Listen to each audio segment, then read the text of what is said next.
ನಮಸ್ಕಾರ, ನನ್ನ ಹೆಸರು ಡಾಕ್ಟರ್ ಕಾರಡಿ ಶ್ರೀಧರ್ ರೆಡ್ಡಿ. ನಾನು ಸ್ಟೇಪ್ಲರ್ ಸ್ಪೆಷಲಿಸ್ಟ್.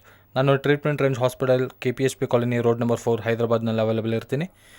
ತುಂಬ ಜನ ಪುರುಷರಿಗೆ ಡಯಾಬಿಟಿಸ್ ಬಂದಿರೋರಿಗೆ ಎಸ್ಪೆಷಲಿ ಅಂಗದ ಮುಂದಿನ ಚರ್ಮ ಇಶ್ಯೂಸ್ 100% ನೋಡ್ತಾ ಇರ್ತೀವಿ. ಪ್ರತಿಯೊಬ್ಬರ ಲೈಫ್ನಲ್ಲಿ ಅವ್ರಿಗೆ ಏನಂದರೆ ಡಯಾಬಿಟಿಸ್ ಬಂದಿದೆ ಅಂದರೆ ಅವರ ಲೈಫ್ ಸ್ಪ್ಯಾನ್ನಲ್ಲಿ, ಅವರ ಲೈಫ್ ಟೈಮ್ನಲ್ಲಿ ಯಾವುದೋ ಒಂದು ದಿನ ಅಂಗದ ಮುಂದಿನ ಚರ್ಮ ಅನ್ನೋದು ಟೈಟ್ ಆಗೋದು, ಕ್ರ್ಯಾಕ್ ಫಾರ್ಮ್ ಆಗೋದು, ಇವೆಲ್ಲ ನೋಡ್ತಾ ಇರ್ತೀವಿ. ಇದೆಲ್ಲ ಬೆಲನಿಟಿಸ್ ಅಂತಲೂ, ಬೆಲನೋಪಾಸಿಟಿಸ್ ಅಂತಲೂ ಹೇಳ್ತೀವಿ. ಅಷ್ಟೇ ಅಲ್ಲದೆ BX ಅಂತಲೂ ಹೇಳ್ತೀವಿ. ಅಸಲಿ ಯಾಕೆ ಬರುತ್ತೆ ಅನ್ನೋದನ್ನ ಇವತ್ತು ತಿಳ್ಕೊಳ್ಳೋಣ. ಅಂಗದ ಒಂದು ಚರ್ಮ ನೋಡೋದಾದರೆ ಈ ರೀತಿಯಾಗಿ ಅಂಗ ಇರುತ್ತೆ. ಅಂಗದ ಒಂದು ಚರ್ಮ ಏನಿರುತ್ತೆ, ಮುಂದಿನ ಚರ್ಮ ಹೀಗೆ ಫ್ರೀಯಾಗಿ ಮೂವ್ ಆಗುತ್ತೆ. ಕೆಳಗಿರೋ ಚರ್ಮ ಮಾತ್ರ ಇಲ್ಲಿ ಅಟ್ಯಾಚ್ ಆಗಿ ಈ ರೀತಿಯಾಗಿ ಇರುತ್ತೆ. ಈ ಅಟ್ಯಾಚನ್ನೇ ನಾವು ಫ್ರೆನುಲಮ್ ಅಂತೀವಿ. ಈ ಶುಗರ್ ಬಂದಿರೋ ಪೇಷಂಟ್ಗೆ ಮೇಯ್ನಾಗಿ ಏನಾಗುತ್ತೆ ಅನ್ನೋದನ್ನು ಇವತ್ತು ತಿಳ್ಕೊಳ್ಳೋಣ. ಶುಗರ್ ಬಂದಿರೋ ಪೇಷಂಟ್ಗೆ ಯಾವಾಗ ಮೂತ್ರ ಮಾಡುವಾಗ ಮೂತ್ರದಲ್ಲಿರೋ ಶುಗರ್ಸ್ ಏನಿರುತ್ತೆ, ಆ ಶುಗರ್ಸ್ ಅನ್ನೋದು ಈ ಚರ್ಮಕ್ಕೆ ಡೈಲಿ ಅಂಟ್ಕೊಳ್ಳೋದ್ರಿಂದ, ಡೈಲಿ ಅಟ್ಯಾಚ್ ಆಗೋದ್ರಿಂದ ಇಲ್ಲಿ ಒಂದು ರೀತಿಯಾದ ಇನ್ಫ್ಲಮೇಟ್ರಿ ಪ್ರಾಸೆಸ್, ಅಂದರೆ ನಮ್ಮ ಬಾಡಿನಲ್ಲಿ ಒಂದು ಇನ್ಫ್ಲಮೇಷನ್ ಸ್ಟಾರ್ಟ್ ಮಾಡುತ್ತೆ. ಇನ್ಫ್ಲಮೇಷನ್ ಸ್ಟಾರ್ಟ್ ಮಾಡೋದ್ರಿಂದ ಇಲ್ಲಿ ಮಾಮೂಲಿಯಾಗಿ ಯೂಶಲಾಗಿ ಈ ಚರ್ಮ ಏನಿರುತ್ತೆ, ಈ ಚರ್ಮ ಕಂಪ್ಲೀಟ್ ಎಲಾಸ್ಟಿಕ್ ಆಗಿರುತ್ತೆ. ಎಷ್ಟು ಎಲಾಸ್ಟಿಕ್ ಅಂದರೆ ನಾವು ಹಿಂದೆ ಕೇಳಿದ್ರೆ ಸಾಕು, ಚರ್ಮ ಹಿಂದಕ್ಕೆ ಮೂವ್ ಆಗೋಗುತ್ತೆ, ಕಂಪ್ಲೀಟ್ ಬ್ಯಾಕ್ ಸೈಡ್ ಮೂವ್ ಆಗುತ್ತೆ. ಹಾಗೆಯೇ ಚರ್ಮನ ಸ್ವಲ್ಪ ಈ ಶುಗರ್ಸ್ ಅಟ್ಯಾಕ್ ಆಗೋದ್ರಿಂದ ಆ ಚರ್ಮ ಎಲ್ಲ ಒಂದು ರೀತಿಯಾದ ಇನ್ಫ್ಲಮೇಟ್ರಿ ಪ್ರೊಸೆಸ್ ಸ್ಟಾರ್ಟ್ ಆಗೋದ್ರಿಂದ ಆ ಚರ್ಮ ಮಂದ ಆಗುತ್ತೆ, ತಿಕ್ಕಾಗೋದ್ರಿಂದ ಚರ್ಮನ ನೀವು ಸರಿಯಾಗಿ ಗಮನಿಸಿದರೆ ಕಲರ್ ಕೂಡ ಚೇಂಜಸ್ ಬಂದಿರುತ್ತೆ. ಲೈಟ್ ವೈಟ್ ಕಲರ್ನಲ್ಲಿ ಹೈಪೋಪಿಗ್ಮೆಂಟೆಡ್ ಪ್ಯಾಚಸ್ ಅಂತೀವಲ್ಲ, ಹಾಗೆ ಹೈಪೋಪಿಗ್ಮೆಂಟೆಡ್ ಪ್ಯಾಚಸ್ ರೀತಿಯಲ್ಲಿ ಲೈಟ್ ಕಲರಾಗಿ ಬದಲಾಗೋಗೋದು, ತಿಕ್ಕಾಗೋಗೋದು, ಮಂದ ಆಗೋಗೋದು. ನಾವು ಒಂದು ವೇಳೆ ಬಲವಂತವಾಗಿ ಹಿಂದೆ ಕೆಳೆಯೋ ಪ್ರಯತ್ನ ಮಾಡಿದರೆ ಅಲ್ಲಲ್ಲಿ ಕ್ರ್ಯಾಕ್ಸ್ ಫಾರ್ಮ್ ಆಗೋದು, ಪೂರ್ತಿ ಎಲ್ಲ ಸೀಳ್ಕೊಳ್ಳೋ ಹಾಗೆ ನಮ್ಮ ಅಂಗಾಲು ಹಿಮ್ಮಡಿ ಸೀಳ್ಕೊಳ್ಳುತ್ತೋ ಹಾಗೆ ಕ್ರ್ಯಾಕ್ಸ್ ಫಾರ್ಮ್ ಆಗೋದು. ಅಷ್ಟೇ ಅಲ್ಲದೆ ಒಳಗೆ ನಮಗೆ ಸ್ಮೆಗ್ಮಾ ಅನ್ನೋದು ತಯಾರಾಗ್ತಿರುತ್ತೆ. ಈ ಸ್ಮೆಗ್ಮಾ ಅನ್ನೋದು ನಾವು ಆವಾಗ ಹಿಂದೆ ಕೆಳದು ಕ್ಲೀನ್ ಮಾಡ್ಕೋಬೇಕು. ಕ್ಲೀನ್ ಮಾಡ್ಕೊಳ್ಳೋದೇ ಇದ್ದರೆ ಆ ಸ್ಮೆಗ್ಮಾ ಅನ್ನೋದು ಇಲ್ಲೇ ಉಳಿದೋಗುತ್ತೆ. ಇಲ್ಲೇ ಉಳಿದೋಗಿ ಮೆಲ್ಲಗೆ ಇದು ಕ್ಲೀನ್ ಮಾಡ್ಕೊಳ್ಳೋದೇ ಇರೋದ್ರಿಂದ ನೀರಿನಂತೆ ಜಿಗುಟು ದ್ರವದ ಹಾಗೆ ಹೊರಗೆ ಬರೋಕ್ಕೆ ಶುರುವಾಗುತ್ತೆ.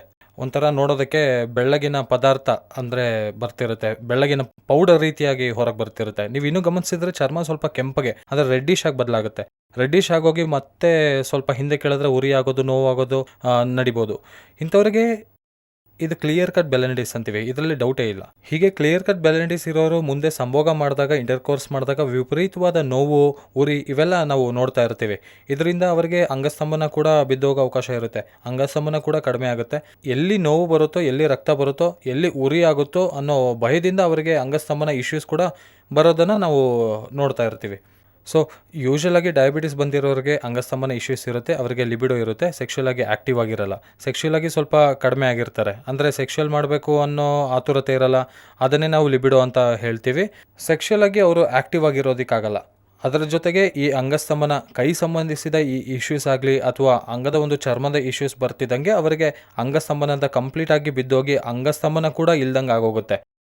ಸೊ ಇಂಥವ್ರಿಗೆ ಏನು ಮಾಡಬೇಕು ಅನ್ನೋದನ್ನು ನಾವು ಇವತ್ತು ತಿಳ್ಕೊಳ್ಳೋಣ. ಈ ಬೆಲನಿಟಿಸ್ ಏನಾದರೂ ನಾವು ಹೀಗೆ ಬಿಟ್ಬಿಟ್ರೆ ಬೆಳ್ಳಗಿನ ಪದಾರ್ಥ ಬರೋದು ಆ್ಯಂಡ್ ಈ ಚರ್ಮ ಈ ಕೆಳಗಿನ ಗ್ಲ್ಯಾನ್ಸ್ ಅಂತೀವಲ್ಲ, ಈ ಗ್ಲ್ಯಾನ್ಸ್ನ ಅಟ್ಯಾಚ್ ಆಗೋಗೋದನ್ನು, ಇದನ್ನೇ ನಾವು ಬೆಲನಿಟಿಸ್ ಆರ್ ಬೆಲನೋಪಾಸಿಟಿಸ್ ಅಂತೀವಿ. ಅಡೇಷನ್ಸ್ ಅಂದರೆ ಅಂಟ್ಕೊಳ್ಳೋದು. ಇದು ಸ್ವಲ್ಪ ಚರ್ಮಕ್ಕೆ ಇರೋ ವ್ಯಾಧಿ ಸ್ವಲ್ಪ ಒಳಗಿರೋ ಭಾಗವನ್ನು ಕೂಡ ಅಂಟೋದ್ರಿಂದ ಅಲ್ಲಿ ಚರ್ಮ ಅನ್ನೋದು ಅಂಟ್ಕೊಳ್ಳೋಕ್ಕೆ ಸ್ಟಾರ್ಟ್ ಆಗುತ್ತೆ. ಇದನ್ನೇ ನಾವು ಬೆಲನೋಪಾಸಿಟಿಸ್ ಅಂತೀವಿ. ಇಂಥವ್ರಿಗೆ ಏನು ಮಾಡಬೇಕು, ಇಂಥವ್ರಿಗೆ ನಮ್ಮ ಚಿಕಿತ್ಸೆ ಹೇಗೆ ಕೊಡ್ಬೋದು, ಏನು ಚಿಕಿತ್ಸೆ? ಇದು ಔಷಧಿಗಳಿಂದ ಗುಣವಾಗೋ ಡಿಸೀಸ್ ಅಲ್ಲ. ಔಷಧಿಗಳು ಬಳಸಿದ್ರು ರಿಕರೆಂಟಾಗಿ ಬರ್ತಾನೆ ಇರುತ್ತೆ. ನಾವು ಔಷಧಿ ಬಳಸದೇ ಇದ್ದರೂ ಆಟೋಮೆಟಿಕ್ಕಾಗಿ ವಾಸಿ ಆಗುತ್ತೆ. ಒಂದು 4-5 ವಾರ ಬಿಟ್ಟರೆ ಮತ್ತೆ ಬರುತ್ತೆ, ಅದು ಎಲ್ಲ ನಾರ್ಮಲ್ ಆಗೋಗುತ್ತೆ, ಮತ್ತೆ ಬರುತ್ತೆ. ಸೆಲ್ಫ್ ಲಿಮಿಟಿಂಗ್ ಇರುತ್ತೆ, ಅಂದರೆ ರಿಕರೆಂಟ್ ಆಗಿರುತ್ತೆ, ಮತ್ತೆ ಬರೋ ಚಾನ್ಸಸ್ ಇರುತ್ತೆ. ಸೊ ಇದಕ್ಕೆ ಪರ್ಮನೆಂಟ್ ಸೊಲ್ಯೂಷನ್ ಏನು ಅಂತ ನೋಡೋದಾದರೆ, ಈ ಮುಂದೆ ಇರುವ ಚರ್ಮ ಏನು ಕಲ್ಪ್ರಿಟ್ ಇರುತ್ತೋ, ಈ ಚರ್ಮದಿಂದ ನಮಗೆ ಇಶ್ಯೂಸ್ ಆಗ್ತಿರುತ್ತೋ ಆ ಚರ್ಮನ ಇಲ್ಲಿವರೆಗೂ ತೆಗೆದು ಹಾಕಬೇಕು. ಅಂದರೆ ಅಲ್ಲಿವರೆಗೂ ಚರ್ಮನ ತೆಗೆದು ಹಾಕಬೇಕು. ಈ ಚರ್ಮನ ತೆಗೆಯೋ ಟೆಕ್ನಿಕ್ ಏನಿರುತ್ತೆ, ನಮ್ಮ ಟ್ರೀಟ್ಮೆಂಟ್ ರೇಂಜ್ ಹಾಸ್ಪಿಟಲ್ನಲ್ಲಿ ಮಾತ್ರನೇ ಅವೈಲೇಬಲ್ ಆಗಿರೋ ಸ್ಟೇಪ್ಲರ್ ಏನಿದೆ ಅದರ ಹೆಸರೇ KSR ಸ್ಟೇಪ್ಲರ್ಸ್. ಈ KSR ಸ್ಟೇಪ್ಲರ್ಸ್ನಲ್ಲಿರೋ ಪ್ರತ್ಯೇಕತೆ ಏನಂದರೆ ಅದರಲ್ಲಿರೋ ಸಿಲಿಕಾನ್ ರಿಂಗ್ ಆಗಿರ್ಬೋದು, ಪಿನ್ಸ್ ಆಗಲಿ ಎಲ್ಲ ಸ್ಟೇನ್ಲೆಸ್ ಸ್ಟೀಲ್ ಪಿನ್ಸ್ ಆಗಿರುತ್ತೆ. ಸಿಲಿಕಾನ್ ರಿಂಗ್ ಅನ್ನೋದು ತುಂಬ ಸಾಫ್ಟ್ ಆಗಿರುತ್ತೆ, ಹಾಗಾಗಿ ಯಾವುದೇ ರೀತಿಯ ನೋವಾಗಲಿ, ಯಾವುದೇ ರೀತಿಯ ಎಡಿಮಾ ಅಂದರೆ ಊತ ಆಗಿರ್ಬೋದು ಬರೋಲ್ಲ. ಸೊ ಇದರಲ್ಲಿ ಚರ್ಮನ ತೆಗೆಯೋ ಮೆಥಡ್ನೇ ನಾವು ಸರ್ಕಮ್ಸಿಷನ್ ಅಂತ ಹೇಳ್ತೇವೆ. ಈ ಸರ್ಕಮ್ಸಿಷನ್ ಟ್ರೀಟ್ಮೆಂಟ್ ರೇಂಜ್ ಹಾಸ್ಪಿಟಲ್ನಲ್ಲಿ KSR ಸ್ಟೇಪ್ಲರ್ ಬಳಸಿ ಮಾಡ್ತೀವಿ.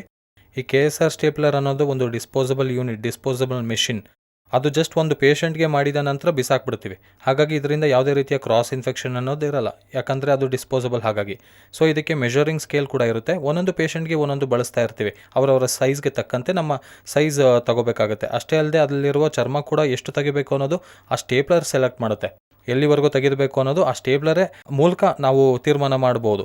ಇದರಿಂದ ಹೆಚ್ಚು ಕಡಿಮೆ ಅನ್ನೋದು ಇರಲ್ಲ. ಪ್ರಿಸೈಸ್ಡ್ ಆಗಿ ನಾವು ಚರ್ಮನ ತೆಗೆದು ಹಾಕ್ತೀವಿ. ಇದರಿಂದ ಯಾವುದೇ ಥರ ಸೈಡ್ ಎಫೆಕ್ಟ್ಸ್ ಇರಲ್ಲ. And just 5 minutes procedure. ನಾವು ಇಮಿಡಿಯೇಟಾಗಿ ವಿತಿನ್ ಹಾಫ್ ಆನ್ ಅವರ್ನಲ್ಲಿ ಡಿಸ್ಚಾರ್ಜ್ ಮಾಡಿ ಕಳಿಸ್ತೀವಿ.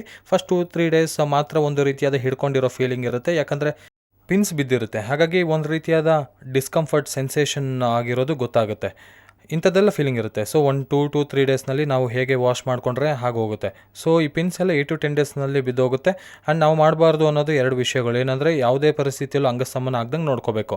ಅಂಗಸ್ತಂಭನ ಅನ್ನೋದು ನಮಗೆ ಅರ್ಲಿ ಮಾರ್ನಿಂಗ್ ಆಗ್ತಿರುತ್ತೆ. ಹಾಗಾಗಿ ಎದ್ದೇಳೋದು, ಅಲಾರಾಮ್ ಇಟ್ಕೊಂಡು ಎದ್ದೇಳ್ತಾ ಇರಬೇಕು. 2ನೇದು ಯಾವುದೇ ಪರಿಸ್ಥಿತಿಯಲ್ಲೂ 1 ಮಂತ್ವರೆಗೂ ಸೇರಬಾರ್ದು. ಆ್ಯಂಡ್ 3ನೇದು ಮೋಸ್ಟ್ ಇಂಪಾರ್ಟೆಂಟ್ ಏನಂದರೆ ಎಷ್ಟು ಶುಭ್ರವಾಗಿ ಇಟ್ಕೊಂಡ್ರೆ ಅಷ್ಟು ತುಂಬ ಜನ ನೋವಿಗೆ ಹೆದರಿ ಮೇಲಿಂದ ನೀರು ಹಾಕ್ತಿರ್ತಾರೆ. ಹಾಗಲ್ಲದೆ ಕೈ ಇಟ್ಟು ಉಜ್ಜಿ ತೊಳ್ಕೋಬೇಕು. ಚೆನ್ನಾಗಿ ಉಜ್ಜಿ ತೊಳ್ಕೊಳ್ಳೋದ್ರಿಂದ ಕಲ್ಮಶ ಎಲ್ಲ ಹೊರಟೋಗುತ್ತೆ. ಅಲ್ಲಿ ಯಾವುದೇ ರೀತಿಯಾದ ಈ ಕೀವಾಗಲಿ, ರಕ್ತ ಆಗಲಿ, ಸೋರೋದು ಇಂಥರದ್ದೆಲ್ಲ ಏನೂ ಬರಲ್ಲ. ನಾವು ವಾಶ್ ಮಾಡ್ಕೊಳ್ಳೋಕ್ಕೆ ಭಯಪಟ್ಟು ಹಾಗೆ ಇದ್ದರೆ ಅಲ್ಲೆಲ್ಲ ಮತ್ತೆ ಕೊಳೆ ಸೇರಿಕೊಂಡು, ಕಲ್ಮಶಗಳು ಸೇರಿಕೊಂಡು ಮತ್ತೆ ಗ್ಯಾಪ್ ಬರೋ ಚಾನ್ಸಸ್ ಇರುತ್ತೆ. ಒಳ್ಳೆ ಶುಭ್ರವಾಗಿ ಇಟ್ಕೊಂಡಷ್ಟು 8-10 ಡೇಸ್ನಲ್ಲಿ ಚೆನ್ನಾಗಿ ಹೀಲ್ ಆಗುತ್ತೆ. ಆ್ಯಂಡ್ ಆಟೋಮೆಟಿಕ್ಕಾಗಿ ನಾವು ಹಾಕಿರೋ ಪಿನ್ಸ್ ಎಲ್ಲ ಬಿದ್ದೋಗುತ್ತೆ. ಈ KSR ಸ್ಟೇಪ್ಲರ್ನಲ್ಲಿ ಮೇನ್ ಮುಖ್ಯವಾಗಿ ಪ್ರತ್ಯೇಕತೆ ಏನಂದರೆ, ಈ ಪಿನ್ಸ್ ಹೊಡೆದ ನಂತರ ಪಿನ್ಸ್ ತೆಗಿಯೋಕ್ಕೆ ಮತ್ತೆ ನಮ್ಮ ಹತ್ರ ಬರೋ ಅವಶ್ಯಕತೆ ಇರಲ್ಲ. ಡಾಕ್ಟರ್ ಹತ್ರ ಬರೋ ಚಾನ್ಸಸ್ ಇರಲ್ಲ. ಪಿನ್ಸ್ ಆಟೋಮೆಟಿಕ್ಕಾಗಿ ಅದಾಗದ ಬಿದ್ದೋಗುತ್ತೆ. ಸಿಲಿಕಾನ್ ರಿಂಗ್ ಇರುತ್ತೆ ಮಧ್ಯದಲ್ಲಿ, ಹಾಗಾಗಿ ಆ ಸಿಲಿಕಾನ್ ರಿಂಗ್ ಉದುರೋಗುತ್ತೆ. ಹಾಗಾಗಿ ಆ ಸಿಲಿಕಾನ್ ರಿಂಗ್ ಮೇಲೆ ಪಿನ್ಸ್ ಇರುತ್ತೆ. ಅಂದರೆ ಆ ಪಿನ್ಸ್ ಅನ್ನೋದು ಚರ್ಮಕ್ಕೆ ಡೈರೆಕ್ಟಾಗಿ ಬೀಳಲ್ಲ, ಮಧ್ಯದಲ್ಲಿ ಸಿಲಿಕಾನ್ ರಿಂಗ್ ಇರುತ್ತೆ. ಸೊ ಆ ಸಿಲಿಕಾನ್ ರಿಂಗ್ ಬಿದ್ದೋಗೋದ್ರಿಂದ ಪಿನ್ಸ್ ಎಲ್ಲ ಆಟೋಮೆಟಿಕ್ಕಾಗಿ ಬಿದ್ದೋಗುತ್ತೆ. ಹಾಗಾಗಿ ಮತ್ತೆ ಡಾಕ್ಟರ್ ಹತ್ರ ಬರೋ ಅವಶ್ಯಕತೆ ಇರಲ್ಲ. ಒಂದೊಂದು ಸಾರಿ ಮಾಡಿಸ್ಕೊಂಡ್ರೆ ಅವರು ಲೈಫ್ ಟೈಮ್ನಲ್ಲಿ ಮತ್ತೆ ನಮ್ಮ ಕಡೆ ತಿರುಗಿ ನೋಡೋ ಅವಶ್ಯಕತೆ ಇರಲ್ಲ. ಹಾಗೆ ಚರ್ಮ ಅನ್ನೋದು ಮತ್ತೆ ರೇಗಿರುತ್ತಿರಲ್ಲ. ಹಾಗಾಗಿ ಯಾರಿಗಾದ್ರೂ ಈ ಸಿಂಪ್ಟಮ್ಸ್ ಇದ್ದರೆ, ಡಯಾಬಿಟಿಕ್ ಇದೆ ಅಂದರೆ ಫಸ್ಟ್ ಮಾಡಿಸ್ಕೋಬೇಕಾಗಿರೋ ಕೆಲಸ ಏನಂದರೆ, ಅಂಗದ ಒಂದು ಮುಂದಿನ ಚರ್ಮ ತೆಗೆಸ್ಕೊಳ್ಳೋದು. ಬೆಲ್ಲಂಟಿಸ್ ಬರೋವರೆಗೂ ಕಾಯೋದು ಮಾಡದೆ, ಅಂಗದ ಒಂದು ಚರ್ಮನ ಒಂದು ಇಶ್ಯೂ ಸ್ಟಾರ್ಟ್ ಆಗುವ ಮುಂಚೆನೇ ಯಾರಿಗಾದ್ರೂ ಡಯಾಬಿಟೀಸ್ ಅನ್ನೋದು ಶುರುವಾಗಿದ್ದರೆ, ಡಯಾಬಿಟೀಸ್ ಬಂದಿರೋರು 100% ಈ ಶಸ್ತ್ರಚಿಕಿತ್ಸೆ ಮಾಡ್ಕೊಳ್ಳೋದು ಉತ್ತಮ. Thank you very much.